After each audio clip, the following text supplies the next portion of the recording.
Горят суда, повреждена портовая инфраструктура. Хуситы выпустили по йеменскому порту Моха 6 ракет. Работу порта полностью остановили. Союзники США в Персидском заливе все сильнее раздражены тем, как Трамп ведет войну с Ираном. Они уже сомневаются, что Вашингтон способен добиться дипломатического завершения конфликта.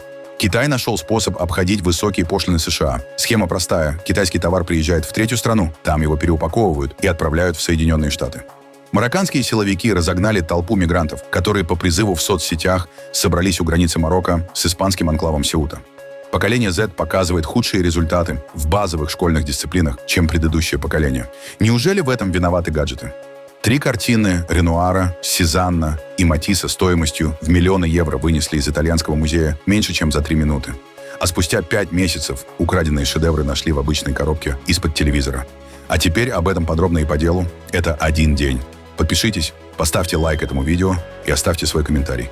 Заранее спасибо и начинаем.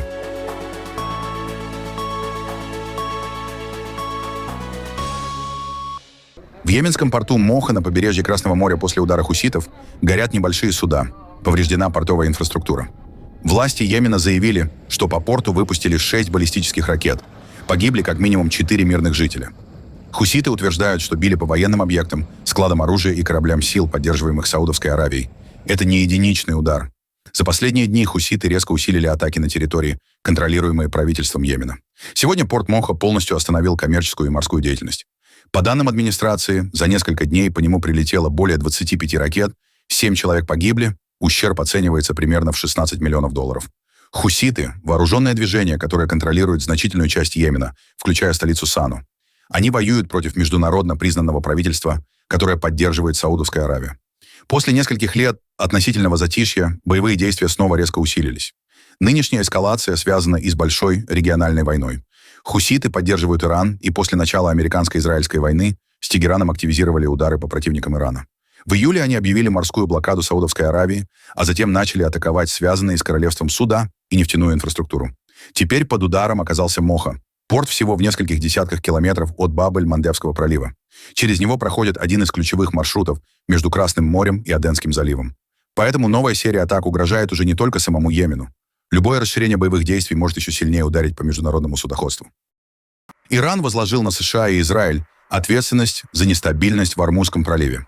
Представитель МИД Ирана Исмаил Багаи заявил, что до начала американско-израильских ударов по Ирану 28 февраля пролив работал без проблем. По его словам, именно использование пролива и побережья Персидского залива для атак на Иран привело к нынешней ситуации. Багаи также обвинил Вашингтон в блокаде пролива и назвал ее агрессией против Ирана. Нестабильность в Ормузском проливе стала исключительно результатом незаконных действий Соединенных Штатов и сионистского режима. На международном уровне ситуацию чаще всего представляют так, будто именно Иран стал причиной нестабильности в Ормузском проливе. Все мы знаем, что до 28 февраля 2026 года в Ормузском проливе не было никаких проблем, и он оставался открытым. Использование этого водного пути Соединенными Штатами и сионистским режимом для нападения на Иран, а также использование прилегающих районов южного побережья Персидского залива для планирования и подготовки атак против Ирана привели к нестабильности в проливе. Иран имел и имеет полное право принимать комплекс мер для защиты своих интересов и национальной безопасности как прибрежное государство этого пролива. Соединенные Штаты продолжают с гордостью заявлять о введении военно-морской блокады Ирана. Это признание агрессивных действий против Ирана. Согласно международному праву, это акт агрессии. Угрозы со стороны США продолжаются, как и другие нарушения меморандума о прекращении войны. В этих обстоятельствах мы, естественно, не можем утверждать, что в Ормузском проливе обеспечена безопасность и свобода судоходства. При этом США продолжают настаивать на давлении на Тегеран, а судоходство через один из важнейших энергетических маршрутов мира остается серьезно нарушенным. Союзники США в Персидском заливе все сильнее раздражены тем, как Дональд Трамп ведет войну с Ираном. Как пишет Вашингтон-Пост со ссылкой на арабских и западных чиновников, Саудовская Аравия, ОАЭ, Катар, Кувейт и Бахрейн сомневаются, что Вашингтон способен добиться дипломатического завершения конфликта. В последние недели Трамп неоднократно угрожал Ирану новыми ударами, а затем отказывался от них, заявляя о прогрессе в переговорах. На фоне продолжающихся иранских атак по региону это воспринимается как непредсказуемая политика. Один из представителей стран залива заявил газете: «Трамп начал эту войну, а расплачиваемся мы». В начале конфликта Саудовская Аравия, ОАЭ и Бахрейн не выступали категорически против военной кампании. Там рассчитывали на быструю победу, которая могла бы изменить баланс сил в регионе. Но спустя месяцы Иран сохранил способность наносить удары, а Ормузский пролив так и не открылся. Теперь страны залива начинают искать дополнительные гарантии безопасности. На прошлой неделе Саудовская Аравия, Турция и Пакистан подписали соглашение о взаимной обороне. По оценке европейского чиновника, это сигнал Вашингтону. Американской защиты союзникам уже недостаточно, и они пытаются диверсифицировать свои военные партнерства. При этом полностью отказаться от США страны региона не могут. Они по-прежнему зависят от американского оружия, боеприпасов, разведданных и военного присутствия. В Катаре и Бахрейне расположены крупные американские базы, а некоторые государства уже обсуждают, насколько оправдано их дальнейшее присутствие. Главная проблема сейчас – Ормузский пролив. Иран ограничивает проход судов, США поддерживают военно-морскую блокаду, а объемы судоходства остаются намного ниже довоенных. До войны через пролив проходило около 130 судов в сутки. На этом фоне командующий Центральным командованием США Брэд Купер завершил 10-дневное турне по 6 странам Персидского залива. Последней точкой стал авианосец «Авраам Линкольн», участвующий в блокаде Ирана. По данным американских военных, корабль с января находится в регионе и выполнил тысячи боевых вылетов в рамках операции «Эпическая ярость». Тем временем Турция призывает как можно скорее открыть Ормузский пролив. Президент Реджеп Таyyip Эрдоган заявил, что его длительное закрытие не отвечает интересам ни одной страны и должно стать одним из главных приоритетов дипломатии. Новая волна израильских ударов по югу Ливана после атаки Хезболлы на израильских военных. 3 военнослужащих получили тяжелые ранения. Израиль заявил, что в ответ уничтожил штаб элитного подразделения «Радван» и его командира. По данным ливанского Минздрава, в результате израильских ударов погибли 11 человек, ранено 19.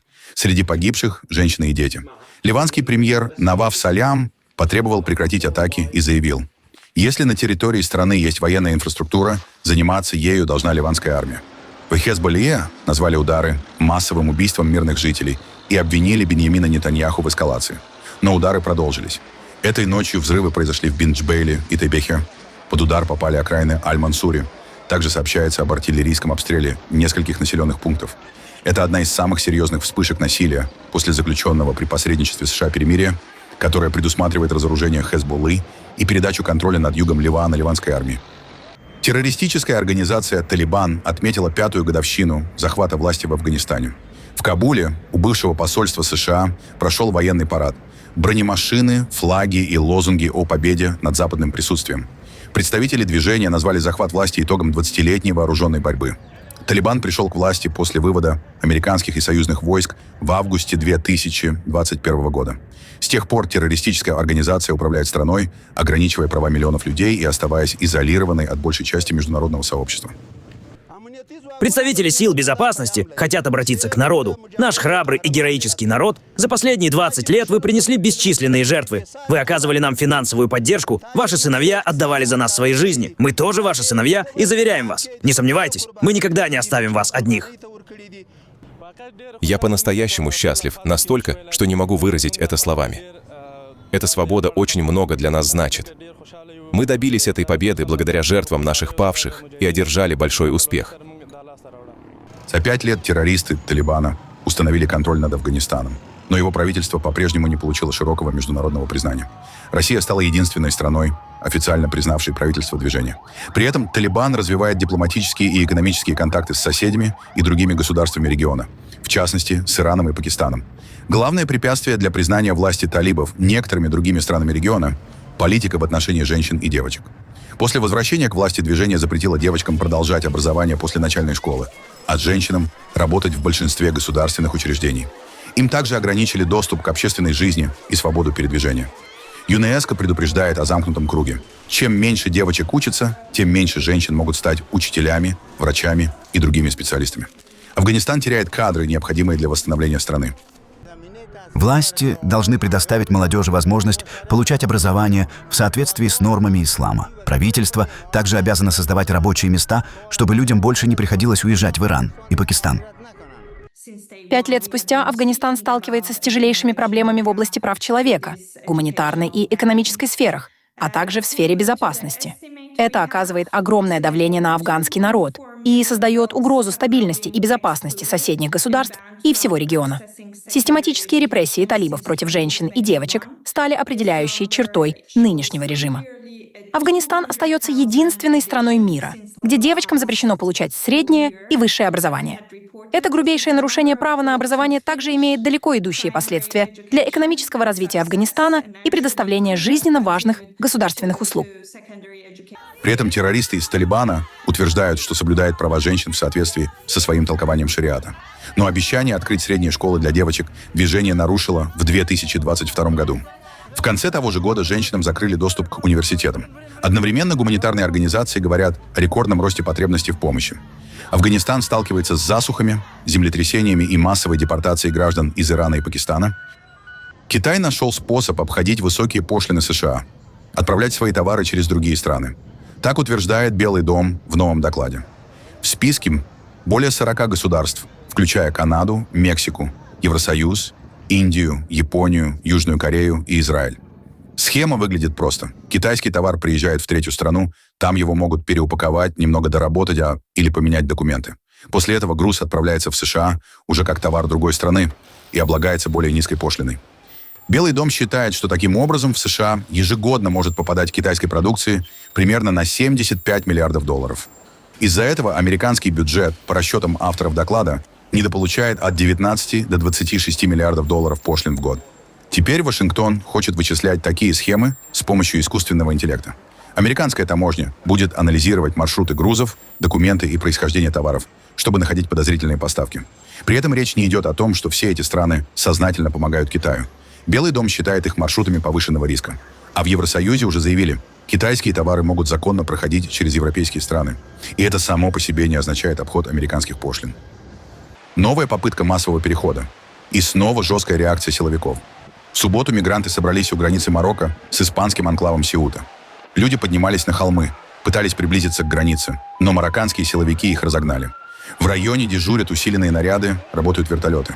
Поводом стали призывы в социальных сетях устроить новый массовый переход именно 15 августа. Марокканские власти заранее предупредили, следить будут не только за участниками, но и за организаторами таких попыток.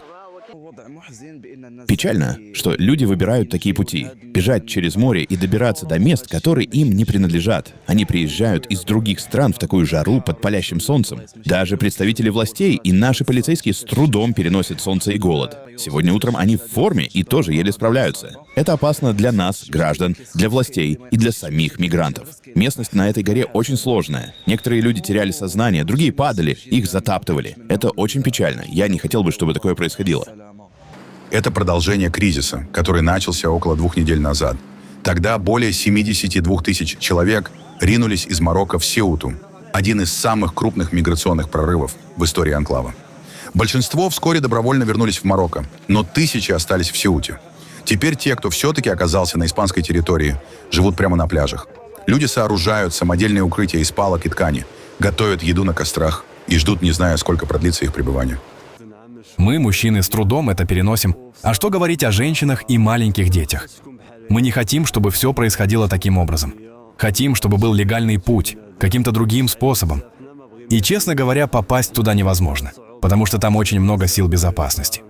Они установили дополнительные заграждения, камеры и много чего еще. Мы хотели бы, чтобы был какой-то другой способ. Нам нужно было попасть сюда, чтобы подать заявление на убежище, потому что другого выхода у нас не было.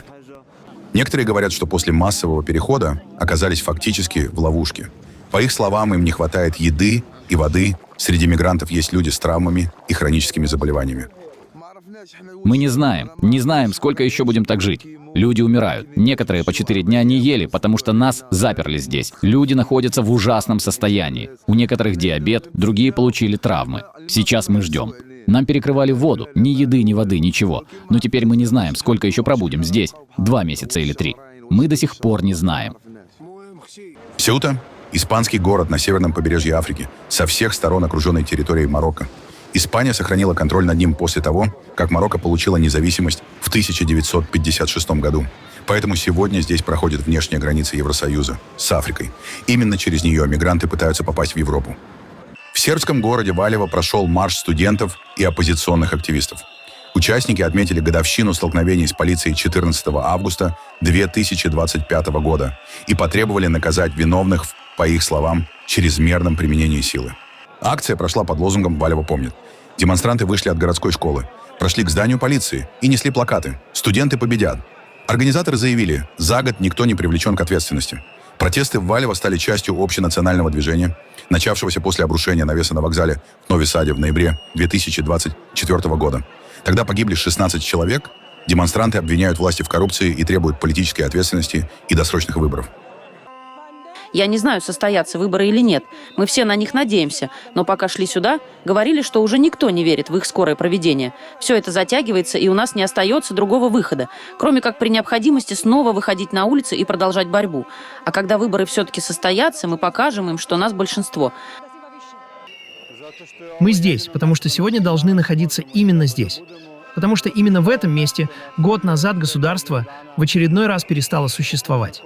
Именно здесь год назад многие родители задумались, могут ли они по-прежнему учить своих детей, что, почувствовав опасность или страх, те могут обратиться к полицейскому на улице. Поэтому сегодня мы здесь. Все это продолжается слишком долго, и может показаться, что люди теряют решимость и силы. Но я уверен, что это не так. Люди просто ждут того дня, когда смогут проголосовать за лучшую страну и лучшее общество. К сожалению, от нас не зависит, произойдет это раньше или позже, но этот день наступит. Все будет хорошо, и наша страна станет достойным местом для всех своих граждан. Число погибших после мощного землетрясения на острове Флорес выросло до 47. Рано утром остров содрогнулся от толчка магнитудой 7,7. Люди в панике выбегали из домов и гостиниц прямо на улицу, а затем провели ночь под открытым небом, боясь возвращаться в здание. После основного удара регион буквально не переставало трясти. За ним последовали около 200 повторных толчков. Несколько из них были достаточно сильными, чтобы снова заставлять людей покидать укрытие.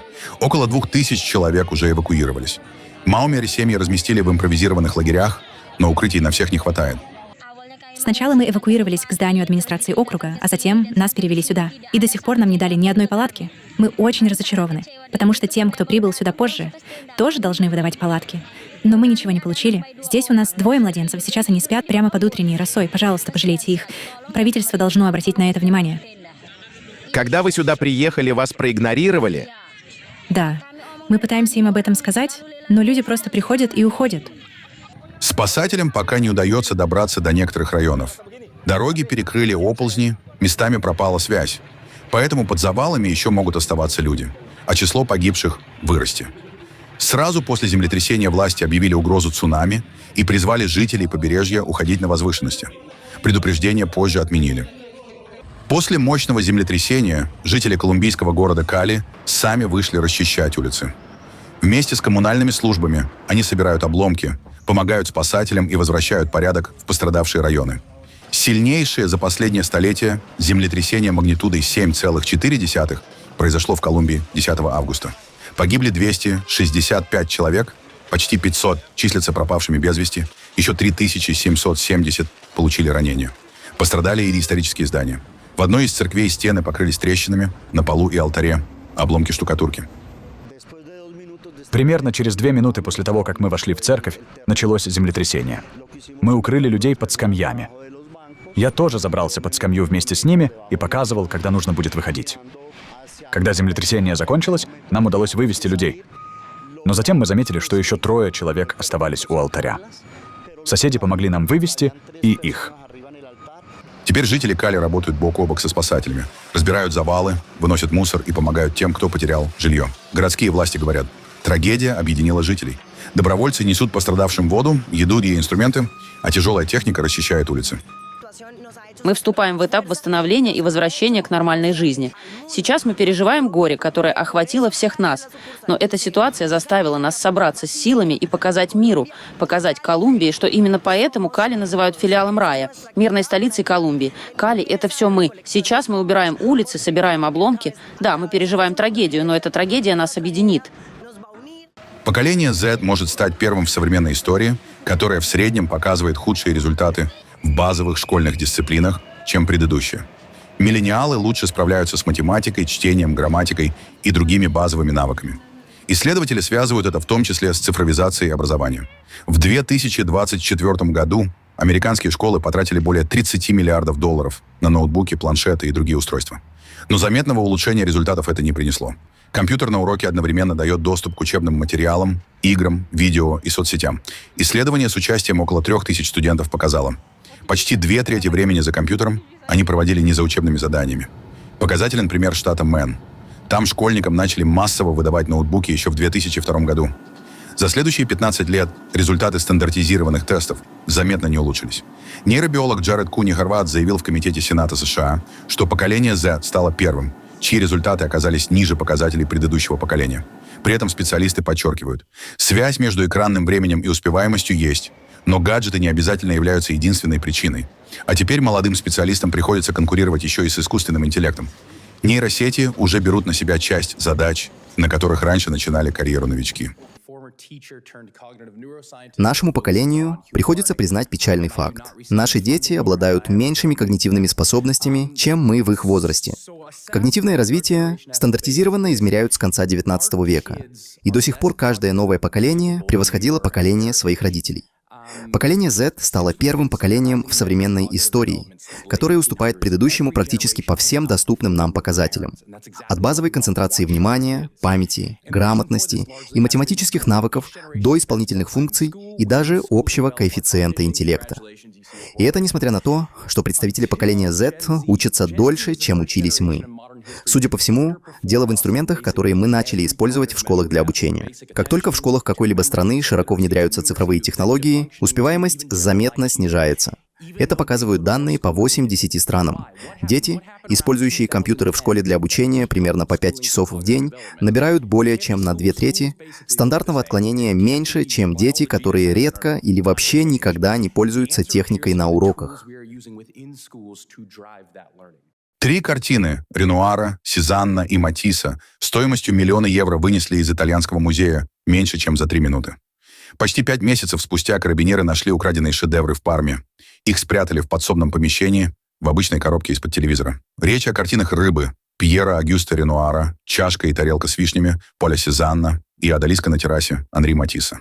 Эксперты оценивали стоимость похищенных работ более чем в 9 миллионов евро. Кража произошла в ночь с 22 на 23 марта в музее фонда Магнани Рокка в Мамиано, недалеко от Пармы. Камеры наблюдения сняли 2 преступников в масках. Они проникли в здание через окно, сорвали картины со стен и скрылись. На все меньше 3 минут. Полиция несколько месяцев расследовала дело. Карабинеры из подразделения по охране культурного наследия провели серию обысков и в итоге обнаружили все 3 картины. По данным следствия, преступники столкнулись с проблемой сразу после кражи. Продать настолько известные произведения искусства оказалось практически невозможно. Их данные быстро попали в международные базы украденных произведений. По делу задержаны несколько подозреваемых. Следователи продолжают устанавливать всех участников ограбления и выяснять, кто стоял за заказом на похищение картин. Теперь все полотна возвращены музею. А итальянская полиция показала кадры самого дерзкого эпизода этой истории. Как 3 произведения искусства мирового уровня исчезли со стен музея буквально за считанные минуты. В Вильнюсе устроили ежегодные соревнования корги. И победа здесь явно не главное. Около 130 собак из 8 стран вышли на старт. Но многие участники вместо финиша предпочитали остановиться, понюхать траву или поиграть друг с другом. Организаторы Двинес Мишкас Гринюс говорит, корги сами по себе не самые быстрые собаки, поэтому их гонкам почти оксюморон. Корги – одни из самых медленных собак в мире. Думаю, с этим это как-то связано. Само словосочетание «забег корги» уже оксюморон. Поэтому это просто отличное развлечение. Все смеются, и мы не хотим, чтобы они действительно соревновались. Мы просто хотим, чтобы они веселились. Но если при этом можно еще придумать какую-то историю, почему бы и нет? Кроме забегов, для корги устроили конкурс на самый громкий лай и показ костюмов. Победитель лая, американский корги мистер Коргингтон, выдал 111 децибел, примерно как бензопила. А участники показа дефилировали в самых разных нарядах. От баскетбольной формы до костюма короля. Забавно, но мистер Коргингтон вообще не часто лает. Только во время забегов.